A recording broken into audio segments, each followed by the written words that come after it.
প্রেমে পড়ার কথা ছিল না, তবুও প্রেমে পড়িলাম। কাউকে মন দেওয়ার কথা ছিল না, তবুও একজনকে মন দিলাম। বোকা মন আমার আঘাত পেয়ে প্রশ্ন করিল, প্রেম তো করলি, এবার প্রেম থেকে কি শিক্ষা পেলি? আমি উত্তরে তাকে বলিলাম, প্রেম থেকে অনেক কিছুই শিখিলাম।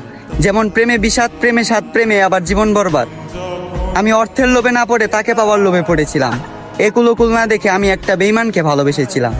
তার কাছে চেয়েছিলাম একটু যত্ন, ভালোবাসা আর ছোট্ট একটা সংসার। আফসোস, দুঃখ ছাড়া তার থেকে কিছুই পেলাম না আর। সে আমাকে দুঃখ দিয়ে দেনাদার, তার থেকে দুঃখ পেয়ে আমি পাওনাদার। আমি বিশ্বাস করি কাউকে দুঃখ দিয়ে কখনো নিজে সুখী হওয়া যায় না। কাউকে কাঁদালে নিজেকেও একদিন কাঁদতে হয়। আর হ্যাঁ, এটা অভিশাপ নয়, বরং এটাই প্রকৃতির বিচার।